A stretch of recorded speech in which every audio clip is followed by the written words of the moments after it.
안녕하세요. 맘아동심리연구소에서 그림 읽어드리는 미술치료사 김상경입니다. 오늘은 남자 아동의 그림을 읽어드리려고 해요. 이 아동은요, 본인이 되게 똑똑하고 영리하고 공부도 잘하고 이렇게 생각을 하는 친구예요.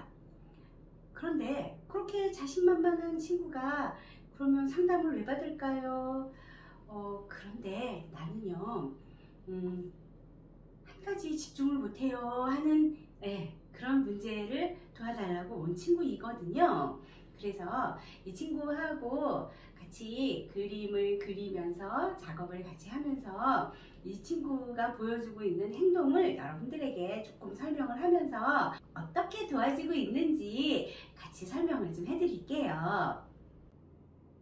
이 그림은요, 그림 검사를 위한 그림은 아니었고요. 제가 검은색 라인을 저렇게 사람 형상이 비슷하게 나오게 제가 라인을 먼저 그려주고요.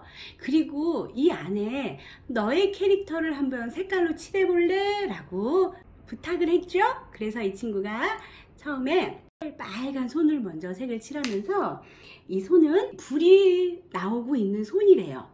그래서 와우, 그러면 장풍처럼 쏘면 바람이 아니라 불이 나오는 거야? 와우, 위험하겠다. 그랬더니 그 불이 아니고요, 난방을 위한 불이 나오는 그런 손이라고 합니다. 따뜻하게 해주는 불이 나오는 손이래요. 자, 그 다음에 사람 몸을 파란색으로 칠하면서 이건 또 물이 나오는 몸이라고 합니다. 그래서 물이 나오기 때문에 수도요금을 아낄 수가 있다, 이렇게 얘기하더라고요. 그리고 다리를 보라색으로 선택을 해서 칠하면서 이거는 어두운 밤이에요. 어떤 어두운 밤이냐면 엄마 아빠 모르게 밤에 핸드폰을 취침 모드로 깔아 놓았을 때 그 핸드폰의 그 흑백 그런 모습을 보라색으로 표현한 색이라고 이야기를 하더라고요. 그리고 이제 머리 부분은요, 머리 부분은 공사장에서 흙을 파는데 뭔가 짠 하고 흙이 파지기도 하고 짠 하고 흙이 덮어지기도 하는 그런 장비, 그런 색깔이라고 색깔 이야기를 하더라고요. 그런 색깔이래요. 그래서 흙이 연상되는 갈색을 표현했다, 이렇게 이야기를 하더라고요. 저는 이 친구에게 너의 이미지가 연상되는 색을 한번 이 사람에게 한번 입혀볼래? 라고 했더니 이렇게 다양한 색깔로 기상천외한 이야기들을 해주고 있어요. 그래서 이 친구 그림을 제가 여러분들에게 같이 보여드리는 이유가 여기에 있는데요. 이 친구는 생각이요, 굉장히 기상천외합니다.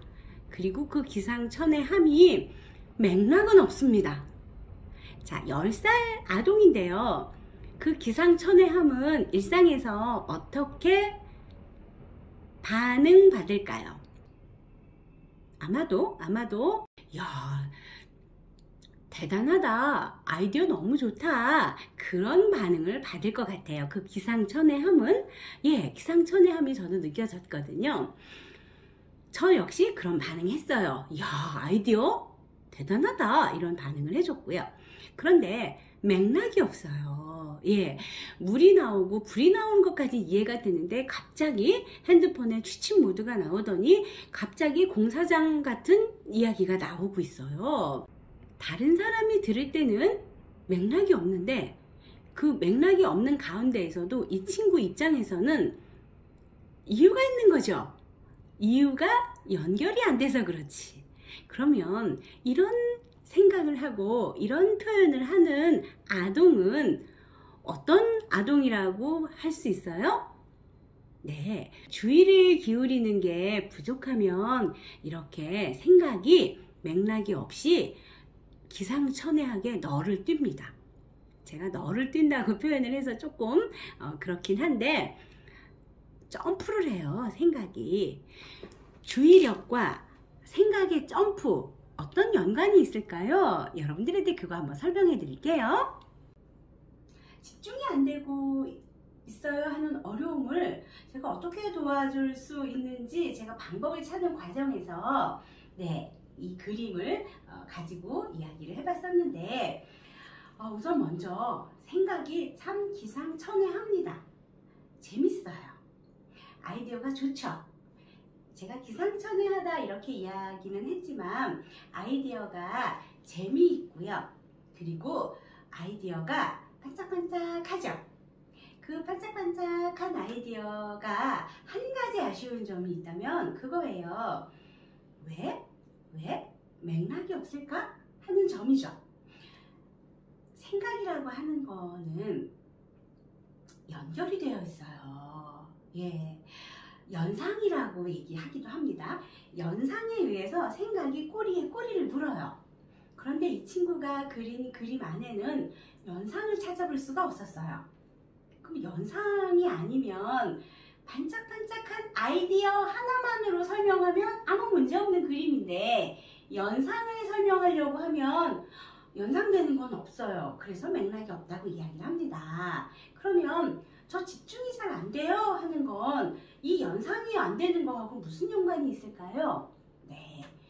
연상이라고 하는 거는 집중이 따라오지 않으면 불가능합니다. 그 생각에서 충분히 집중했을 때 또 다른 연상되는 게 떠오르고요. 그 안에 충분히 집중했을 때 그거하고 연관되는 연상이 떠올라요. 그런데 집중이 안 되면 연상이라기보다는 새로운 자극에 의해서 새로운 기억이 찾아오면 지금까지 내가 했던 생각은 날아가고요. 그 새로운 생각이 나를 찾아오게 되면 새로운 생각을 지금 내가 하게 되는 거죠. 제가 뇌과학자는 아니지만 많은 아이들하고 같이 이야기하고 작업을 하면서 아이고 지금 이 순간에 집중하지 못했구나, 아이고 그래서 저렇게 새로운 아이디어를 또 이야기하는구나 하는 경험들을 참 많이 합니다. 그래서 이 순간에 집중하는 거, 지금 내가 느끼고 있는 이 감각에 집중하는 거, 이거는요 내가 알아차린다는 게 굉장히 중요해요. 집중을 하는데 알아차린다는 건 굉장히 중요한 대목인데요. 알아차릴 수 있게 해줄 수 있는 방법이 질문입니다.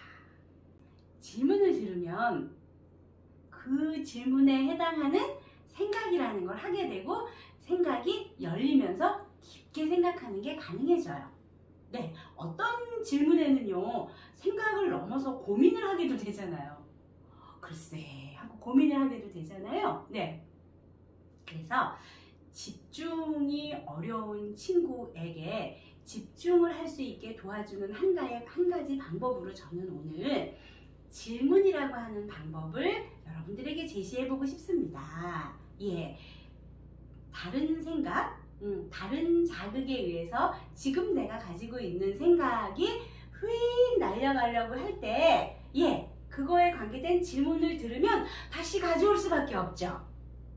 그래서 똑바로 하라고 왜 집중을 못하냐고 할 게 아니라 그거에 관계되는, 직접적으로 그것과 관계되는 질문을 해주면 그 생각 가지고 있을 수 있습니다. 질문은 집중하게 해줍니다. 그럼 이제 구체적으로 어떤 질문이요? 라고 하는 게 이제 구체적인 물음표로 남아요. 제가 이 구체적인 물음표는 다음 시간에 다시 설명을 하겠습니다. 다음 시간에 또 뵐게요. 안녕히 계세요.